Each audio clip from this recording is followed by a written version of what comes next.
What's that smell? I think it's the sports box, where the only opinion that matters is still right here. I am Mike Galetta, a.k.a. Hamilton Mike, along with my partner Brian, the Ranger Retard. And yes, if you've noticed in the background, we are on location. We are in, I hate to say it, but we are in the Ranger room at Brian Retard's house. So we will do the show here, and I will struggle through it, but I will make it. Today we are going to talk how to beat the Birds. And today it's the Cincinnati Bengals. I don't want to say the lowly Cincinnati Bengals, but they are struggling this year. So on the line, we have our Cincinnati affiliate, Nate Bechtel. Nate, can I ever get a name right on the show? I think the Ranger Blue in here is screwing you up. I think it is. Nate, welcome to the show. Hey, thanks, guys. That's all right. You can call me Nick. My wife's family did for the first 2 years that we dated. You know what? That's funny. It was just kind of weird. I couldn't tell them that it's Nate. Right. That's funny because I was called John my first couple of years in my wife's family too. So I got you. All right, so let's talk about the Eagles matchup against the Cincinnati Bengals in Cincinnati. Cincinnati struggling this year, lost two of their main players, A.J. Green and Giovani Bernard. Obviously we're going to go on the offense, and it's a big loss of the A.J. Green factor. How are they going to, how is Dalton going to get this offense rolling down the field with the receivers he has right now? I mean, it's been a rough season, but it's all started up front. All the struggles have, and I mean, that's been a real shock because it came into the season, and I thought one of the better offensive lines in the league. But so far, of late, he's struggled mightily at right tackle.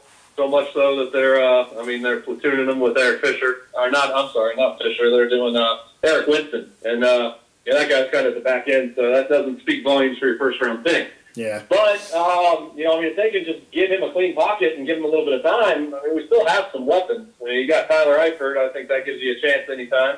And then the rookie Tyler Boyd, he stepped up the last few weeks, had a decent impact. And Brandon LaFell, not great, but, there's worse pass catchers to have out there for you. So I think it all just boils down to starts up front. It's a good defensive line they're going against. They got to control the line of scrimmage. We got to run the ball first and foremost. That's going to open up the pass.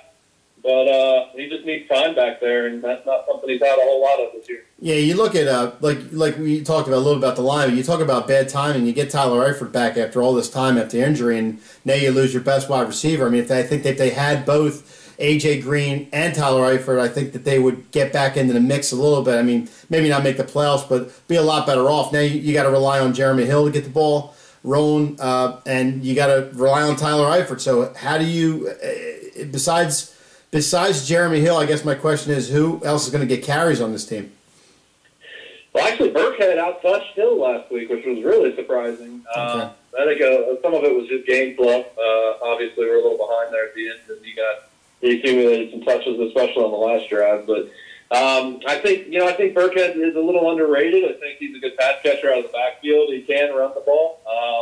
So I think he'll add a pretty solid dynamic. I mean, remember a few years back, one of those dreadful first-round playoff games. He lined up at slot receiver and actually led the offense in receiving that game. So the guy's got some chops in the passing game, and they just need to use him, and hopefully him underneath, and Eifert will open things up. I think he has. He's not Gio, but he's an underrated guy. Nate, and we talk a lot about the offense. I mean, the Bengals have been known for that, star players all around the skill positions, and they are missing their two best pass catchers in Bernard and Green. So this might be a game that they're going to have to rely on their defense. If you look at their defensive statistics, the Bengals are 13th in the league in passing yards against per game. And I think that this is one spot where it's going to be a bit of a bright spot because the Eagles can't seem to catch anything downfield. We had Mark Eckel on, who is the NJ.com, one of the Eagles beat writers for the local website. And he said he rated this Eagles receiving core as probably the worst in the history of the NFL. Yeah. I mean, I don't know how close he is. That is a quote, by the way. That is a direct quotation. Yes. I don't know how close that is to reality, but the Eagles have struggled to get the ball downfield as of late, whether it's Carson Wentz's regression as a rookie or the fact that, as I mentioned in that special, that the Eagles receivers can't catch a cold. The Bengals have not been great defensively. They've been kind of average. What confidence do you have in your secondary that they're going to be able to hold down, frankly, an Eagles team that's really struggled offensively, I think, more than people would have given them credit for after starting 3-0?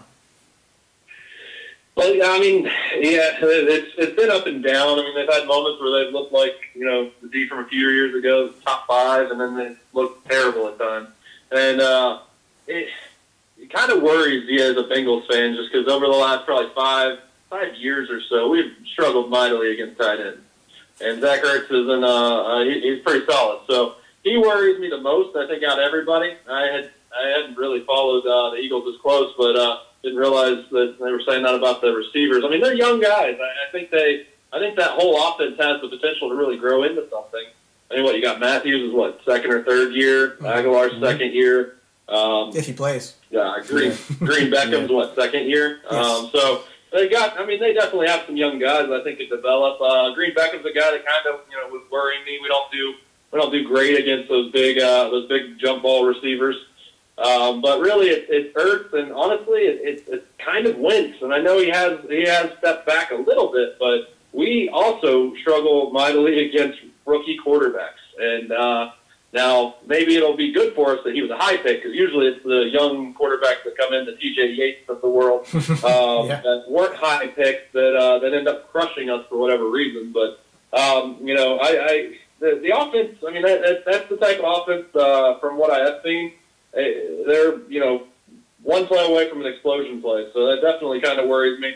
And then at times we've struggled against the run here and there, and it's usually in crunch time. So obviously a guy like Sproles kind of worries me. I don't know, where's Matthews health at this week? Yeah, I don't think Ryan Matthews is playing. No, I think he's still out. I think he's still out. You're gonna see a lot of Smallwood in there. So. Yeah. Nate, you talk about, we get back to the defense a little bit, sacks this year. They have 21 sacks up front, fourth lowest in the NFL. And then you talk about Carson Wentz, who's a guy who has a little bit of mobility and getting out of the pocket. How are the Bengals going to try to contain him, or are they just going to try to back up and let him throw and beat him? That's a heck of a question, because, I mean, you would think with a rookie quarterback who has struggled a little bit that you would want to just, make him beat you, take away the run. But I mean, it's been down a little bit this year, but we're still kind of a rush 4 kind of defense.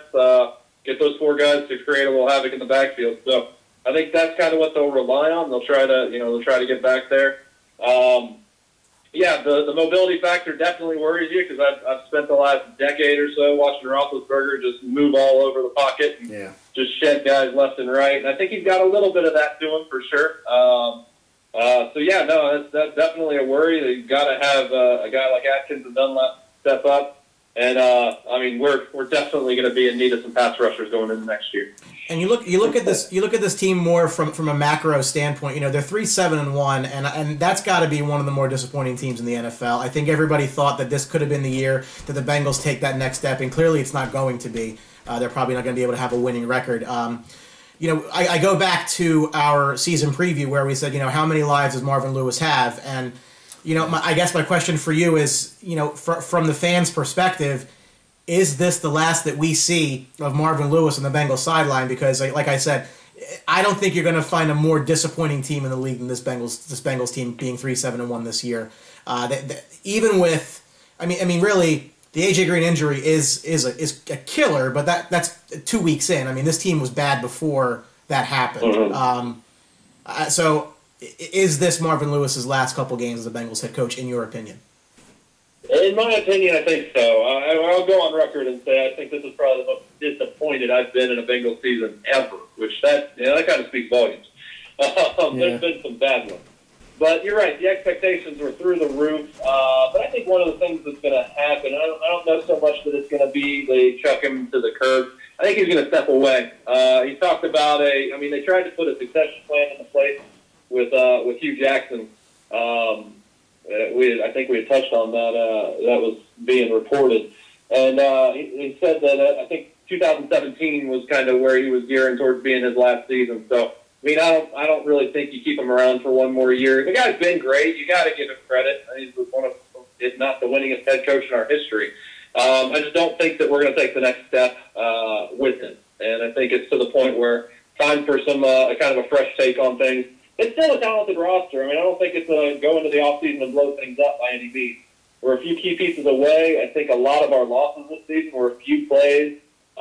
Things maybe bounce the other way. We win the game. So, it's definitely not blowing up time, but I definitely would like to see a fresh take on, especially at the head coaching position. I think the last thing I have for you, Nate, is the Cincinnati Bengals have struggled a little bit on special teams, and that's one of the big things that the Eagles have capitalized on in special teams. What do you see that they? I mean, obviously Nugent hasn't been, I think, the Nugent of old. He's missed a couple of big kicks for them so far this year. But in the way of the return game, the punt returns and the kickoff returns, do you feel that they really got to make something happen, or they just got to, not screw up or not fumble the ball like they have in previous games?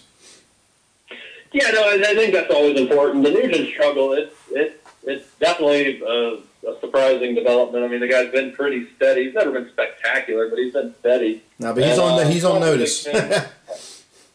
Yeah. So, and then our long snapper's hurt, and I'm a big special teams guy. I was a long snapper in high school and college, so that doesn't help. I mean, it definitely doesn't help Nugent get his struggles together when you got a brand new snapper in there. So that. Yeah, I think that's probably – he actually did okay this week. Well, no, I take that back. He missed an extra point. I don't know. It's been weird. But as far as the return game, I think that one of the nice developments from this season that I'm kind of excited about as a player is Alex Erickson. He's had some big returns, and he's a decisive guy. I like that in a kick returner. I like a guy that sees it and goes for it, doesn't always dance around the back of the trying to make things happen. He's not obviously there yet, but I kind of liken him to like a Josh Cribbs. He was just put his foot in the ground and go for it kind of guy. And I like that about Erickson. I think he's brought a little stability to the return game. He's had some big games in recent weeks. And then obviously still see Pac-Man back there every once in a while on punt returns, which, he's a dancer, but he's definitely a lightning in a bottle guy. So, as far as the return game, that's probably one of the more confident positions I'd be more confident in going into the game, but I don't know. Nugent, I don't think those struggles are going to – I definitely think Nugent's in those last few games. So, Nate, before we put you on the spot and ask you if you're going to get a win this week, I know those wins have been few and far to come by for the Bengals this year. All signs point to them having a pretty high draft pick this year, a lot higher than they've had in the past that they thought they would have this year. If you're the one, let's say I'm going to put your draft hat on for me. If you were in that war room and they're picking around the 10 pick, for example, where do you see them looking in the first round of this draft? Do you think that they try to give Dalton another weapon offensively?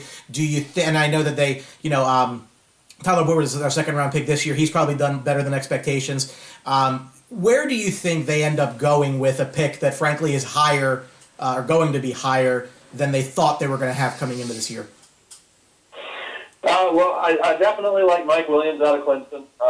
If we're going to go, if we're going to give Dalton another weapon, he's not. I mean, I'd like to get some speed on offense. He's not really going to be the speed guy, but he's a big, strong guy, and that does play into the Dalton's wheelhouse. He's not really the shoot down the field guy. So I think he'd be a solid pickup. I almost would like to kind of go defensive. We are terrible at covering the middle of the field. Again, tight ends kill us, slot receivers kill us. So, and I think that's another thing too. I mean, I think, we need another cover guy, but we pretty much get an extra first-round pick next year when we get William Jackson, the third back. Yep. So that's nice there. But I'm thinking maybe a safety. I was a little disheartened today. I heard Bailey Hooker is going to be going back to school. He's a guy I wouldn't mind maybe looking at around there. Peppers from Michigan. He's an all-around guy, maybe like a Tyrann Mathieu type of guy. I would actually be interested in a guy like that. So. I would say either, like a guy like Mike Williams or maybe a Peppers or if Hooker decides to come out, maybe one of those guys. Or, again, we need pass rushers. We've been missing in the later rounds. Might as well jump in the first round. A lot of teams do. So go ahead, Nate. We're going to put you on the spot. I think it's going to be an offensive game. I think the defenses are going to struggle in this game. I think there's going to be some points. What do you, in your opinion, what do you think the game is going to end up, the prediction? Prediction, I've got to go with my team. I'd say you're right. I think it's going to be offensive. If we find a way to not screw it up at the end, I think we win 27-24. 27-24? Okay. That's a fair score. Yeah. So that's all the time we have for How to Beat the Birds this week. We want to thank Nate Bechtel for coming on from the Cincinnati area talking about the Bengals. Nate, I know you're struggling this year with those Bengals, but thanks for coming on and talking and giving us some good facts about the Bengals. No problem. Hey, thanks for having me, guys. Absolutely. It's always a pleasure, Brian, right? It's always a pleasure on the Sports Box. We always got new stuff coming, so you got to watch. I always like when we get the guest names correct, too. It's always That's always a beautiful It's always a plus. But, it doesn't happen a lot, but that's correct. But if you don't really care that we can't get our guest names right, you can definitely find us on Twitter at SportsBox Show.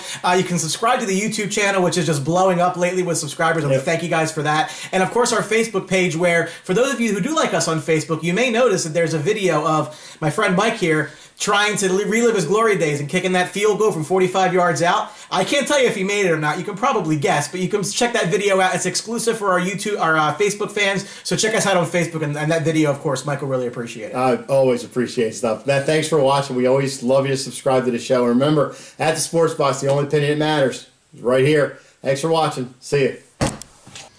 Don't forget to subscribe.